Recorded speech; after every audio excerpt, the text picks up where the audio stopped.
Self-comparison will make you obsessively desire over the things that other people have while simultaneously making you forget everything that you already have. Hey everyone, welcome back to my YouTube channel. My name is Tanya, and I basically kind of started this YouTube channel to just kind of document my journey as I walk with Christ, and also to just connect with other people who may experience the same things or similar things that I experience, and for those who are just interested in the things that I talk about. And so with that, I kind of want to talk about like comparing yourself as a believer to other people in general. I feel very strongly about the topic of self-comparison because I have done it for a long time.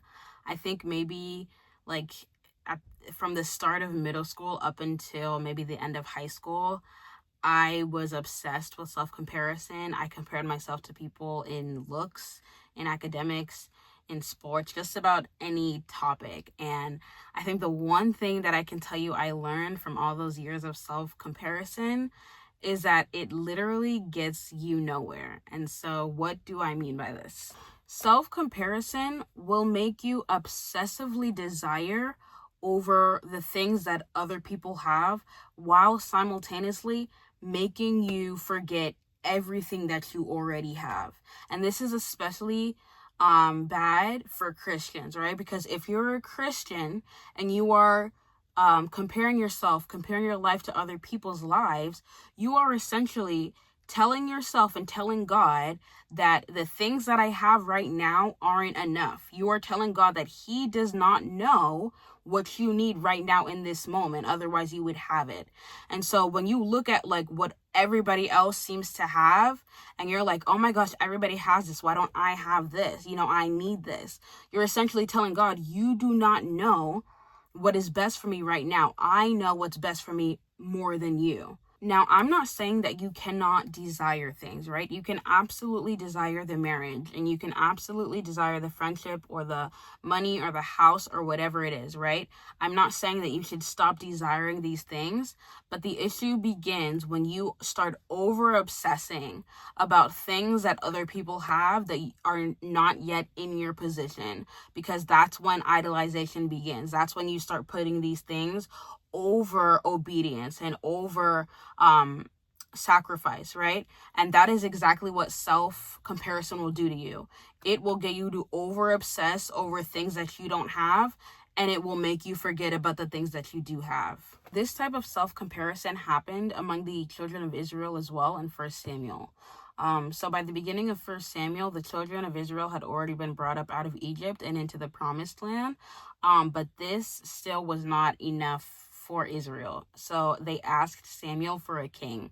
And so in 1 Samuel 8:4, it says, Then all the elders of Israel gathered together and came to Samuel at Ramah and said to him, Look, you are old, and your sons do not walk in your ways. Now make us a king to judge us like all the nations. But the thing displeased Samuel when they said, Give us a king to judge us. So Samuel prayed to the Lord. And the Lord said to Samuel, Heed the voice of the people and all that they say to you. For they have not rejected you, but they have rejected me, that I should not reign over them.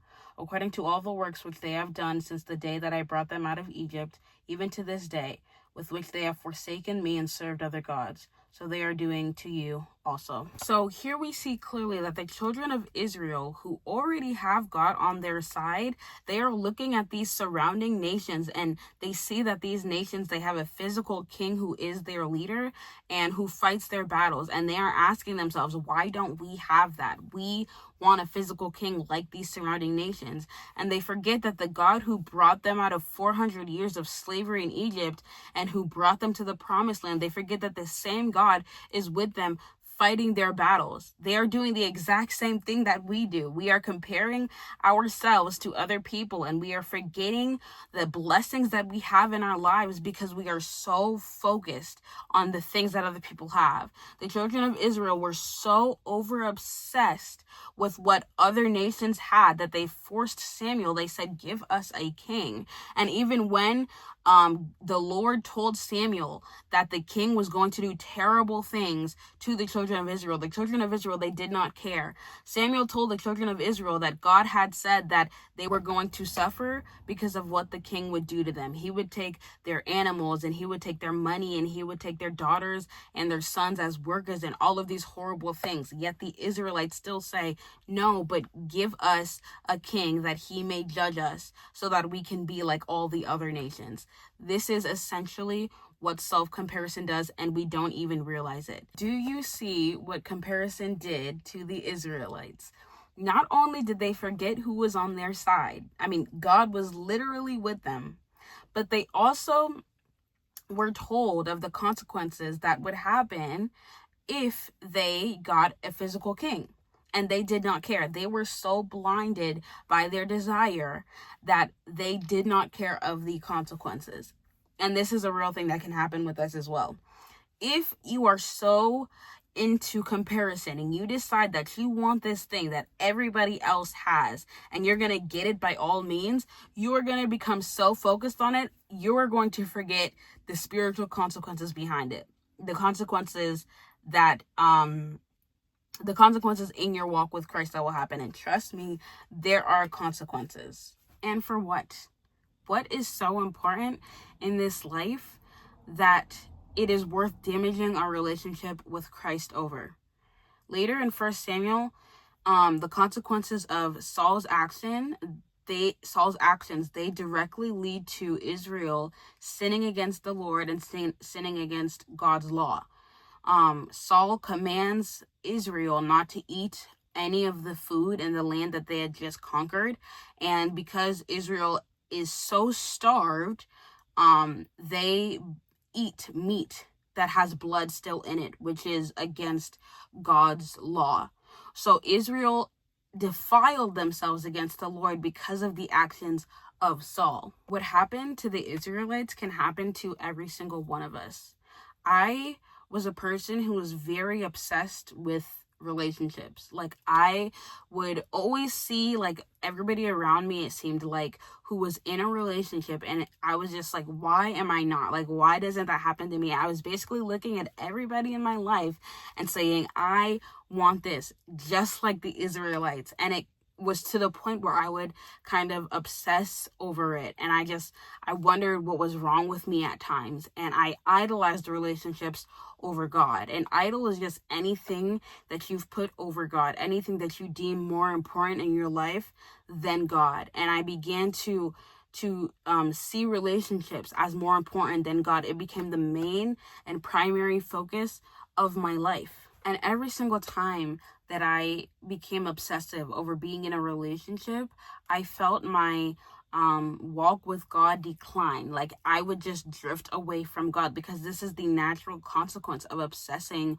over things from self-comparison. You forget that you have God. And I forgot about all of the other wonderful things that I had. I have a family and a mother and siblings and a father and a car and a room, and I get to go to school, and I get to have a relationship with God, and I get to call God my Father, and I had all of these wonderful things, but I forgot about all of them, and I just wanted the one thing that it seemed like I didn't have. This is what self-comparison will do to you. And every time that I looked for a relationship and I obsessed over it, it was always in vain. It never satisfied me, or it never brought me any joy, because what I realized is that there is no joy if you do not have Jesus. The only way that you can find real joy, real satisfaction, and real peace is through Jesus. There literally is no other way. And Jesus became my treasure instead of love or a man or a relationship.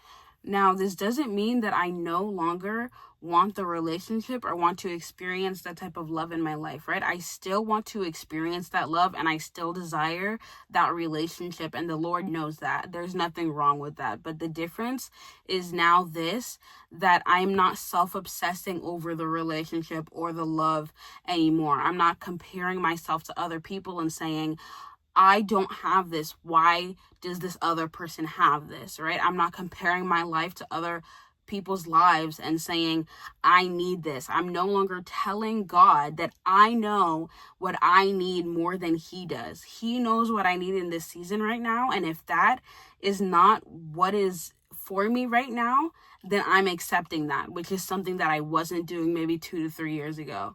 And so that's kind of the difference. I think it is very natural for humans in general to just compare ourselves to other people, but I think it is so important for us as Christians to kind of come away from that type of thinking, and to come away from just looking at what other people have and just wanting and desiring or overly desiring that.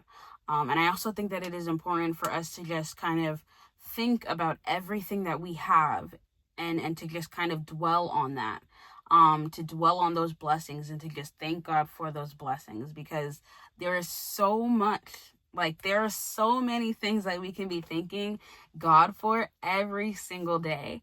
Self-comparison is really difficult to stop doing, but it's not impossible.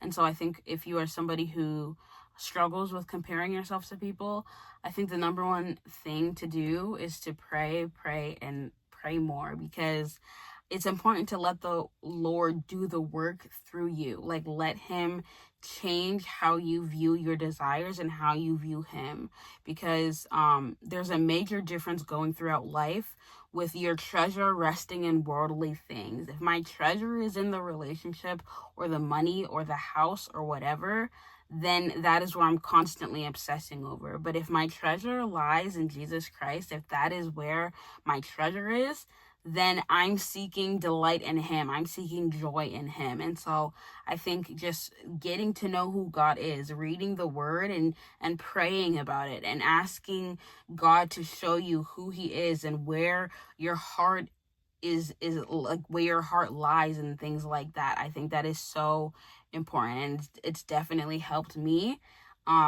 in my walk and how I view what I desire and how I view God. I think I will end it there for today. I hope that kind of made sense. I don't know. I guess I like talking about my past experiences on here because I feel like a lot of people can relate, and I think that it's important to not feel alone in your walk with Christ. So yeah, if you have like a similar experience, I'd love to hear it in the comments below. And so yeah, bye.